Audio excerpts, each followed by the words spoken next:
ಜಲಜ್ಯೇಷ್ಠನಿಭಾಕಾರಂ ಜಗದೀಶಪರಾಶ್ರಯಂ ಜಗತೀತಲವಿಖ್ಯಾತಂ ಜಗನ್ನಾಥಗುರುಂ ಭಜೆ.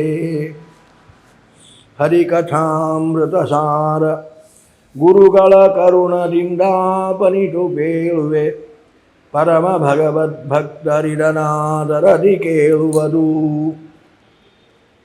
ಗುಣಿಗುಣಗಳೊಳಗಿದ್ದು ಗುಣಿಗುಣ ನೆನೆಸುವನು, ಗುಣಬದ್ಧನಾಗದೆ ಗುಣಜ ಪುಣ್ಯ ಪುಣ್ಯ ಫಲ ಬ್ರಹ್ಮಾದಿ ಚೇತನಕ್ಕೆ. ಉಣಿಸುತ್ತವರೊಳಗಿದ್ದು ರುಚಿನಾರ್ದನ ಚಿದಾನಂದೈಕ ದೇಹನು, ಕೊನೆಗೆ ಸಚರಾಚರ ಜಗದ್ಭುಕು ಅವ್ಯಯನು. ವ್ಯಾಪ್ತಿ ಸಂಧಿಯ 5ನೆಯ ಪದ್ಯದ ಚಿಂತನೆಯಲ್ಲಿ ನಾವಿದ್ದೇವೆ. ಈಗ ಭಗವಂತನ ಸರ್ವತ್ರ ವ್ಯಾಪ್ತಿ, ಇಂದ್ರಿಯಗಳಲ್ಲಿ, ಇಂದ್ರಿಯದ ವಿಷಯಗಳಲ್ಲಿ, ಕರ್ಮೇಂದ್ರಿಯಗಳಲ್ಲಿ, ಕರ್ಮೇಂದ್ರಿಯ ಕ್ರಿಯೆಗಳಲ್ಲಿ, ತತ್ಪತಿಗಳಾದ ತನ್ಯಾಮಕ ದೇವತೆಗಳಲ್ಲಿ, ಮನಸ್ಸಿನಲ್ಲಿ, ಮನೋಭಿಮಾನಿ ದೇವತೆಗಳಲ್ಲಿ, ಮನಸ್ಸಿನ ಕ್ರಿಯೆಗಳಲ್ಲಿ, ಸರ್ವತ್ರದಲ್ಲಿ ವ್ಯಾಪ್ತನಾಗಿ ಭಗವಂತ ಯಾವ ರೀತಿಯಾಗಿ ಜಗತ್ತಿನ ಜೀವರ ವ್ಯಾಪಾರಗಳನ್ನು ಮಾಡಿಸ್ತಾ ಇದ್ದಾನೆ ಅನ್ನುವ ಕಲ್ಪನೆಯನ್ನು ಈ 4 ಪದ್ಯಗಳಲ್ಲಿ ಕೊಟ್ಟ ಜಗನ್ನಾಥದಾಸರು 5ನೇ ಪದ್ಯದಲ್ಲಿ ಮತ್ತೊಂದು ರೀತಿಯಲ್ಲಿ ನಮಗೆ ಭಗವಂತನ ವ್ಯಾಪ್ತಿಯ ಕಲ್ಪನೆಯನ್ನು ಕೊಡ್ತಾರೆ. ಅನಿರುದ್ಧ, ಪ್ರದ್ಯುಮ್ನ ಇಬ್ಬರ ವ್ಯಾಪಾರವನ್ನು ಹಿಂದಿನ 2 ಪದ್ಯಗಳಲ್ಲಿ ನಮಗೆ ತಿಳಿಸಿದರೆ, ಈ 3ನೆಯ ಪದ್ಯದಲ್ಲಿ ಸಂಕರ್ಷಣನ ವ್ಯಾಪಾರವನ್ನು ತಿಳಿಸ್ತಾರೆ. ಜಯಾಪತಿಯಾದ ಸಂಕರ್ಷಣ ಅವನು ಯಾವ ರೀತಿಯಾಗಿ ತಾನು ವ್ಯಾಪ್ತನಾಗಿ ವ್ಯಾಪಾರಗಳನ್ನು ನಡೆಸ್ತಾನೆ ಅನ್ನುವುದನ್ನು ಈ 5ನೆಯ ಪದ್ಯದಲ್ಲಿ ನಮಗೆ ಚಿಂತನೆಗೆ ಕೊಡ್ತಾರೆ ದಾಸರಾಯರು. ಗುಣಿಗುಣಗಳೊಳಗಿದ್ದು ಗುಣಿಗುಣ ನೆನೆಸುವನು, ಗುಣಿಗಳಲ್ಲಿ ಗುಣಗಳಲ್ಲಿ ಇರ್ತಾನೆ, ಗುಣಿಯಲ್ಲಿ ಗುಣಿನಾಮಕನಾಗಿ ಗುಣದಲ್ಲಿ ಗುಣನಾಮಕನಾಗಿ ಇದ್ದಾನೆ ಅಂತಾರೆ. ಗುಣಿಗುಣಗಳೊಳಗೆ ಇದ್ದು ಗುಣಿಗುಣನು ಎನಿಸುವನು, ಗುಣಿಯಲ್ಲಿ ಗುಣಿ ಅನ್ನುವ ಹೆಸರಿನಿಂದ ಇದ್ದಾನೆ, ಗುಣದಲ್ಲಿ ಗುಣ ಅನ್ನುವ ಹೆಸರಿನಿಂದ ಇದ್ದಾನೆ. ಗುಣಿ ಅಂದ್ರೇನು, ಗುಣ ಅಂದರೆ ಯಾವುದು, ಇದನ್ನು ನಾವು ತಿಳಿಯಬೇಕು.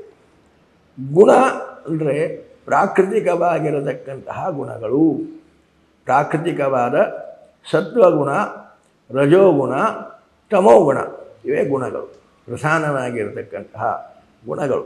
ಪ್ರಾಕೃತಿಕವಾದ ಪ್ರಕೃತಿಯಿಂದ ಹೊರತೆಗೆದ ಗುಣಗಳು ಭಗವಂತ ಸೃಷ್ಟಿಯ ಕಾಲದಲ್ಲಿ ಒಂದು ಸತ್ವಗುಣ, ಒಂದು ರಜೋಗುಣ, ಒಂದು ತಮೋಗುಣ, ಹೀಗೆ ಗುಣಗಳು. ಈ ಗುಣ ಉಳ್ಳವರು ಗುಣಿಗಳು, ಧನವುಳ್ಳವನು ಧನಿ, ಅಧಿಕಾರವುಳ್ಳವನು ಅಧಿಕಾರಿ ಅಲ್ವಾ. ಹಾಗೆ ಗುಣವುಳ್ಳವನು ಗುಣಿ, ಚೇತನ. ಈ ಚೇತನರು ಗುಣಿಗಳು. ಗುಣ 3 ಆದದ್ದರಿಂದಾಗಿ ಚೇತನರು 3 ವಿಧ, ಸಾತ್ವಿಕರು, ರಾಜಸರು, ತಾಮಸರು. ಚೇತನರು ಕೂಡ ಗುಣಕ್ಕೆ ತಕ್ಕಂತೆ 3 ವಿಧವಾಗಿರತಕ್ಕಂತಹ ಚೇತನರು. ಗುಣಿಗುಣಗಳೊಳಗಿದ್ದು ಗುಣಿಗಳಾದ ತ್ರಿವಿಧ ಚೇತನರಲ್ಲಿ, ಸಾತ್ವಿಕರಲ್ಲಿ, ರಾಜಸರಲ್ಲಿ, ತಾಮಸರಲ್ಲಿ 3 ವಿಧವಾದ ಚೇತನರಲ್ಲಿ ಗುಣಗಳೊಳಿದ್ದು ಅವರ ಗುಣವಾಗಿರತಕ್ಕಂತಹ ಸತ್ವ, ರಜಸ್ಸು, ತಮಸ್ಸು ಅನ್ನತಕ್ಕಂತಹ ಗುಣದಲ್ಲಿಯೂ ಇದ್ದಾನೆ, ಗುಣಿಗಳಲ್ಲಿಯೂ ಇದ್ದಾನೆ, ಆ ಗುಣಗಳಲ್ಲಿಯೂ ಇದ್ದಾನೆ. ಗುಣಿಗಳಲ್ಲಿ ಗುಣಿ ಅನ್ನುವ ಹೆಸರಿನಿಂದ ಇದ್ದಾನೆ, ಗುಣಗಳಲ್ಲಿ ಗುಣ ಅನ್ನುವ ಹೆಸರಿನಿಂದಲೇ ಇದ್ದಾನೆ ಸಂಕರ್ಷಣ.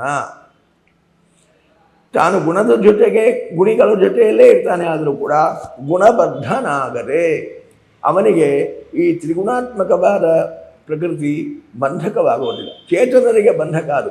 ಈ ತ್ರಿಗುಣಗಳು ಚೇತನರನ್ನು ಬಂಧಿಸ್ತದೆ ಹೊರತು ನಿಯಾಮಕನಾದ ಭಗವಂತನಿಗೆ ಈ ಗುಣಗಳ ಬಂಧನ ಇಲ್ಲ. ಗುಣಬದ್ಧನಾಗದೆ ತಾನು ನಿಯಾಮಕನಾಗಿ ಗುಣಿಗಳಲ್ಲಿ ಗುಣದಲ್ಲಿಯೂ ಇದ್ದರೂ, ಜೊತೆಯಲ್ಲೇ ಇದ್ದರೂ ಕೂಡ ಅಂತರ್ಯಾಮಿಯಾಗೇ ಇದ್ದಾನೆ, ಆದರೂ ಕೂಡ ಆ ಗುಣಗಳ ಬಂಧ ಅದು ಭಗವಂತನಿಗೆ ಇಲ್ಲ. ಇಂತಹ ತ್ರಿವಿಧ ಚೇತನರು, ಅವರಿಂದ ಗುಣಜ ಪುಣ್ಯ, ಆ ಗುಣಗಳಿಂದ ಚೇತನರಲ್ಲಿ ವಿವಿಧವಾದ ಕ್ರಿಯೆಗಳು ಪ್ರಕಟವಾಗ್ತವೆ. ಆ ಕ್ರಿಯೆಗಳು ಗುಣಜ. ಸಾತ್ವಿಕರಾದರೆ, ಸಾತ್ವಿಕ ಚೇತನರಾದರೆ ಸಾತ್ವಿಕ ಗುಣದ ಪ್ರಯುಕ್ತ ಸಾತ್ವಿಕ ವ್ಯಾಪಾರಗಳೇ ಹುಟ್ಟುತ್ತವೆ. ರಾಜಸ ಚೇತನರಾದರೆ ರಜೋಗುಣದಿಂದ ಪ್ರಭಾವದಿಂದ ಮಿಶ್ರ ವ್ಯಾಪಾರಗಳೇ ನಡೆಯುತ್ತವೆ. ತಮೋಯೋಗ್ಯರಾದರೆ ಆ ತಮೋ ಗುಣದಿಂದ ಅವರಲ್ಲಿ ಕೆಟ್ಟ ಕೆಲಸಗಳೇ ನಡೆಯುತ್ತವೆ. ಹೀಗೆ ಗುಣಜ, ಆ ಗುಣಗಳಿಂದ ಹುಟ್ಟಿದ ಪುಣ್ಯ ಅಪುಣ್ಯ, ಪುಣ್ಯ ಸಾತ್ವಿಕರಲ್ಲಿ ಪುಣ್ಯ, ರಾಜಸರಲ್ಲಿ ಪುಣ್ಯ, ತಾಮಸರಲ್ಲಿ ಅಪುಣ್ಯ ಪಾಪ. ಹೀಗೆ ಅದನ್ನು ಅನ್ವಯ ಮಾಡಿಕೋಬೇಕು. ಗುಣಜ, ಆ ಗುಣಗಳಿಂದ ಯಾವ ಗುಣ? ಸತ್ವಗುಣ ಆದರೆ ಪುಣ್ಯ, ತಮೋ ಗುಣ ಆದರೆ ಅಪುಣ್ಯ ಪಾಪ, ರಜೋಗುಣ ಆದರೆ ವ್ಯಾಪಾರ ಆದರೆ ಪುಣ್ಯ ಮಿಶ್ರ ಫಲ, ಪುಣ್ಯಗಳು. ಹೀಗೆ ಆ ತ್ರಿವಿಧರಾಗಿರತಕ್ಕಂತಹ ಚೇತನರು ಮಾಡತಕ್ಕಂತಹ ಈ ಕ್ರಿಯೆಗಳನ್ನು ಗುಣದಲ್ಲಿ ಗುಣಿಗಳಲ್ಲಿ ತಾನೇ ಇದ್ದು ಆಯಾ ಗುಣ ವಿಶಿಷ್ಟರಾದ ಚೇತನರಲ್ಲಿ ಆಯಾ ಗುಣದ ಕ್ರಿಯೆಗಳನ್ನು ಅಭಿವ್ಯಕ್ತಿ ಮಾಡಿ ಪುಣ್ಯ ಕೊಡುವವನು ಅವನೇ, ಮಿಶ್ರ ಫಲ ಕೊಡುವವನು ಅವನೇ, ಪಾಪದ ಸಾಧನೆ ಮಾಡಿಸುವವನು ಅವನೇ. ಈ ರೀತಿಯಾಗಿ ಪುಣ್ಯ ಫಲಗಳನ್ನು ಬ್ರಹ್ಮಾದಿ ಚೇತನರಿಗೆ ಪರಮ ಸಾತ್ವಿಕರಾಗಿರತಕ್ಕಂಥವರಲ್ಲಿ ಶ್ರೇಷ್ಠ ಬ್ರಹ್ಮದೇವರು. ಆದ್ದರಿಂದ ಅವರ ಹೆಸರು ಹೇಳ್ತಾರೆ. ಪರಮ ಸತ್ವಗುಣದ ಸಾರಭೂತರಾಗಿರತಕ್ಕಂಥವರವರಾದ್ದರಿಂದ ಸತ್ವಗುಣದಿಂದ ಬ್ರಹ್ಮದೇವರು. ಅದೇ ರೀತಿ ರಜೋಗುಣಕ್ಕೆ ಸಂಕೇತವಾಗಿ ನಿತ್ಯ ಸಂಸಾರಿಗಳಾಗಿರತಕ್ಕಂತಹ ಚೇತನರು, ತಮೋಗುಣಕ್ಕೆ ಸೂಚಕವಾಗಿ ಕಲಿ ಮೊದಲಾಗಿರತಕ್ಕಂತಹ ದೈತ್ಯರು.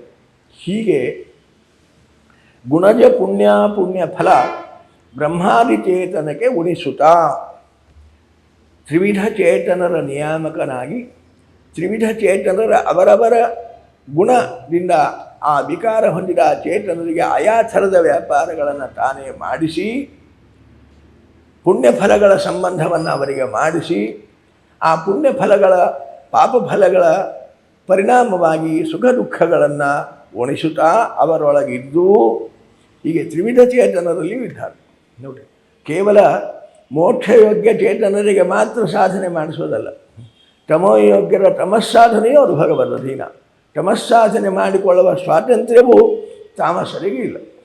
ಅವರವರ ಸ್ವರೂಪಕ್ಕೆ ಅನುಗುಣವಾಗಿ ಅವರವರ ಪ್ರಾಚೀನ ಕರ್ಮಗಳಿಗೆ ಅನುಗುಣವಾಗಿ ಭಗವಂತ ಅದನ್ನು ನಿಮಿತ್ತವಾಗಿ ಇಟ್ಟುಕೊಂಡು ಆ ಗುಣಕ್ಕೆ ಅನುಗುಣವಾಗಿ ಉಣಿಸುತ್ತಾ ಅವರವರಿಗೆ ಯೋಗ್ಯವಾಗಿರತಕ್ಕಂತಹ ಪುಣ್ಯದ ಫಲ ಸುಖ, ಪಾಪದ ಫಲ ದುಃಖ, ಪುಣ್ಯಗಳ ಫಲ ಮಿಶ್ರ ಸುಖ ದುಃಖಗಳು. ಹೀಗೆ ಅವರಿಗೆ ಉಣಿಸುತ್ತಾ ಅವರೊಳಗಿದ್ದು ಉಣ್ಣುವ ಸ್ವಾತಂತ್ರ್ಯವೂ ಅವರಿಗಿಲ್ಲ. ಇದು ಸ್ವಾರಸ್ಯ ಅಂತಾರೆ ಜಗನ್ನಾಥದಾಸರು. ಅವನು ಉಣಿಸಬೇಕು, ಉಣಿಸುತ್ತಾ ಅಂತಾರೆ.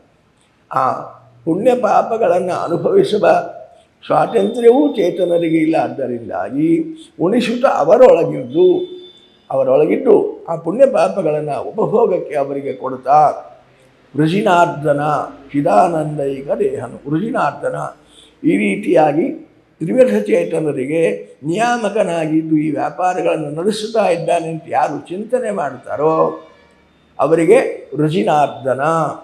ವೃಜಿನ ಅಂದರೆ ದುಃಖ,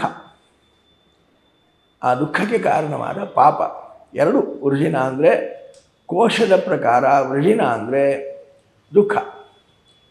ದುಃಖಂ ಅಕಂ ಚೋದಹ ವೃಜಿನಂ ಅಂತದೆ ಕೋಶ. ವೃಜಿನ ಅಂದರೆ ಪಾಪ, ದುಃಖ. ಪಾಪವನ್ನು ವೃಜಿನ ಅಂತ ಕರೀತಾರೆ. ಯಾಕೆ? ಆ ದುಃಖಕ್ಕೆ ಕಾರಣವಾದದ್ದು ಪಾಪ. ಆದ್ದರಿಂದಾಗಿ ವೃಜಿನವನ್ನು ಪಾಪ ಅನ್ನುವ ಅರ್ಥದಲ್ಲಿಯೂ ಬಳಸ್ತಾರೆ. ಹೀಗೆ ವೃಜಿನಾರ್ದನನು ಯಾರು ಈ ರೀತಿಯಾಗಿ ತ್ರಿವಿಧ ಚೇತನರಿಗೆ ನಿಯಾಮಕನಾಗಿ ತ್ರಿವಿಧ ಚೇತನರಿಗೆ ಅವರವರ ಗುಣಕ್ಕೆ ಅನುಗುಣವಾಗಿರತಕ್ಕಂತಹ ಕ್ರಿಯೆಗಳನ್ನು ಅಭಿವ್ಯಕ್ತಿ ಮಾಡಿ ಅವರವರ ಸುಖ ದುಃಖಗಳನ್ನು ಅವರಿಗೆ ಅನುಭವ ಕೊಡ್ತಾ ಇದ್ದಾನೆ ಭಗವಂತ. ಇದು ಯಾರ ಸ್ವಾತಂತ್ರ್ಯಕ್ಕೂ ಒಳಪಟ್ಟದ್ದಲ್ಲ. ಸ್ವತಂತ್ರೋ ಭಗವಾನ್ ವಿಷ್ಣು, ಅವನೊಬ್ಬನೇ ಸರ್ವತಂತ್ರ ಸ್ವತಂತ್ರನಾಗಿರತಕ್ಕಂಥವ. ಸ್ವತಂತ್ರನಾಗಿ ತಾನಾಗಿ ಎಲ್ಲ ಚೇತನರ ವ್ಯಾಪಾರಗಳನ್ನು ತಾನೇ ಮಾಡಿಸ್ತಾ ಇದ್ದಾನೆ ಅಂತ ಯಾರು ಚಿಂತನೆ ಮಾಡ್ತಾರೋ ಅಂಥವರಿಗೆ ವೃಜಿನಾರ್ದನ. ಅವರ ದುಃಖಗಳನ್ನು ಆ ದುಃಖಕ್ಕೆ ಕಾರಣವಾಗಿರತಕ್ಕಂತಹ ಪಾಪಗಳನ್ನು ಕಳೆಯತಕ್ಕಂಥವನಾಗ್ತಾನೆ. ಚಿದಾನಂದೈಕ ದೇಹನು ಭಗವಂತ ಇಷ್ಟೆಲ್ಲ ವ್ಯಾಪಾರವನ್ನು ಸರ್ವತ್ರ ವ್ಯಾಪ್ತನಾಗಿ ಮಾಡಿದರೂ ಕೂಡ ಅವನು ಎಲ್ಲಿ ಇದ್ದರೂ ತಮೋಗುಣದಲ್ಲಿ ನಿಯಾಮಕರಾಗಿದ್ದರೂ ಕೂಡ ಅವನು ಚಿದಾನಂದೈಕ ದೇಹ, ಜ್ಞಾನಾನಂದಮಯವಾದ ಶರೀರಿಯಾಗಿಯೇ ಇರ್ತಾನೆ. ಅವನಿಗೆ ಪ್ರಾಕೃತ ದೇಹದ ಸಂಬಂಧವಾಗಲಿ ಪ್ರಾಕೃತ ಗುಣಗಳಿಂದ ಆಗಬೇಕಾದ ವಿಕಾರವಾಗಲಿ ಯಾವ ಕಾಲಕ್ಕೂ ಭಗವಂತನಿಗೆ ಇಲ್ಲ. ಮೇಲಿಂದ ಮೇಲೆ ಅದನ್ನು ಜ್ಞಾಪಿಸಿಕೊಡ್ತಾರೆ ಜಗನ್ನಾಥದಾಸರು. ಆ ಸಂಪರ್ಕದಲ್ಲಿದ್ದರೆ ಆ ಸಂಪರ್ಕದಿಂದ ಆಗಬೇಕಾದ ವಿಕಾರ ಆಗಬೇಕಲ್ಲ, ಅಂದರೆ ಅದು ಆಗಲ್ಲ. ಯಾಕೆ? ಅವನು ದೋಷ ದೂರ, ಗುಣಪೂರ್ಣನಾಗಿದ್ದಾನೆ. ಆದ್ದರಿಂದಾಗಿ ಪೂರ್ಣನಾದ ಭಗವಂತನಿಗೆ ಇಂತಹ ಯಾವ ದುಃಖ ವಿಕಾರಗಳು ಇಲ್ಲ. ತ್ರಿಗುಣಗಳಿಂದ ಆಗಬೇಕಾದ ವಿಕಾರ ಯಾವ ಕಾಲಕ್ಕೂ ಅವನಿಗೆ ಇಲ್ಲ ಅನ್ನುವುದನ್ನು ಮೇಲಿಂದ ಮೇಲೆ ಸ್ಮರಣೆ ಕೊಡ್ತಾರೆ. ಚಿದಾನಂದೈಕ ದೇಹನು, ಮತ್ತೊಂದು ದೇಹ ಯಾವ ಕಾಲಕ್ಕೂ ಅವತಾರ ಕಾಲಕ್ಕೂ ಅವನಿಗೆ ಪ್ರಾಕೃತ ಶರೀರ ಬಂತು ಅಂತಿಲ್ಲ. ರಾಮಕೃಷ್ಣಾದಿಗಳಾಗಿ ಅವತಾರ ಮಾಡಿದಾಗಲೂ ಕೂಡ, ಮೀನ ಮತ್ಸ್ಯ ಕೂರ್ಮ ನರಸಿಂಹಗಳಾಗಿ ಅವತಾರ ಮಾಡಿದಾಗಲೂ ಕೂಡ ಆ ರೂಪಗಳು ಕೂಡ ಚಿದಾನಂದ ದೇಹಗಳು, ಜ್ಞಾನಾನಂದಮಯವಾದ ಶರೀರಗಳು ಹೊರತು ಪ್ರಾಕೃತಿಕ ಶರೀರಗಳು ಅವನಿಗೆ ಯಾವ ಕಾಲಕ್ಕೂ ಇಲ್ಲ. ಪ್ರಕೃತಿಯ ಸಂಬಂಧ, ಪ್ರಾಕೃತಿಕವಾದ ಸತ್ವರಜಸ್ತಮೋ ಗುಣಗಳ ಸಂಬಂಧ ಯಾವ ಕಾಲಕ್ಕೂ ಅವನಿಲ್ಲ. ಎಲ್ಲಿದ್ದರೂ ಅವನು ಜ್ಞಾನಾನಂದಮಯನಾಗಿರ್ತಕ್ಕಂಥವನಾಗಿರ್ತಾನೆ.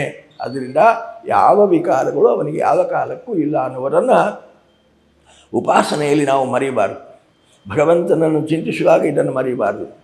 ಎಂದಾದರೂ ಮತ್ತೆ ಅವನಿಗೂ ಇಂಥದ್ದು ಸಂಪರ್ಕ ಬಂತು ಅಂತ ವಿಚಾರ ಬಂದುಬಿಟ್ರೆ ಮತ್ತೆ ಎಡೆ ಬೀಳ್ತೇವೆ ನಾವು ಉಪಾಸನೆಯಲ್ಲಿ. ಕಾರಣ ಎಚ್ಚರದಿಂದ ಇರಬೇಕು. ಎಲ್ಲ ಕಡೆ ಇದ್ದಾನಾದರೂ ಕೂಡ ಅದರಿಂದ ಆಗಬೇಕಾದ ವಿಕಾರ ಅವನಿಗಾಗಲ್ಲ. ಇನ್ನೊಂದು ದೃಷ್ಟಾಂತ ನಾವು ಹಿಂದೊಮ್ಮೆ ಪ್ರವಚನದಲ್ಲಿ ಈ ವಿಷಯದಲ್ಲಿ ನೋಡಿದ್ದೀವಿ. ಯಾಕೆ ಭಗವಂತನಿಗೆ ಅದರಿಂದ ಆಗಬೇಕಾದ ವಿಕಾರಗಳಾಗಲ್ಲ ಅಂದರೆ ಅವನು ನಿಯಾಮಕನಾಗಿ ಇರ್ತಾನೆ. ಆದ್ದರಿಂದಾಗಿ ಅವನಿಗೆ ಅದರ ಬದ್ಧತೆ ಇಲ್ಲ. ಜೈಲಿನಲ್ಲಿ, ಕಾರಾಗೃಹದಲ್ಲಿ ನಿಯಾಮಕನಾದ ಅಧಿಕಾರಿ ದಿನಾ ಕಾರಾಗೃಹಕ್ಕೆ ಹೋಗಿ ಬರ್ತಾನೆ. ಆ ಕಾರಾಗೃಹದ ಬಂಧನ ಅವನಿಗಿಲ್ಲ. ಕಾರಾಗೃಹದಿಂದ ಉಂಟಾಗಬೇಕಾದ ದುಃಖ ಆ ಅಧಿಕಾರಿಗಿಲ್ಲ. ದಿನ ಕಾರಾಗೃಹಕ್ಕೆ ಹೋಗಿ ಬರ್ತಾನೆ. ದಿನ ಕಾರಾಗೃಹಕ್ಕೆ ಹೋಗಿ ಬರ್ತಾನೆ ಅಂತ ಅಧಿಕಾರಿಗೆ ಏನಾದರೂ ಅವಮಾನವ? ಏನಿಲ್ಲ. ಅದರಿಂದ ಏನಾದರೂ ದುಃಖವ? ಏನಿಲ್ಲ. ಯಾಕೆ?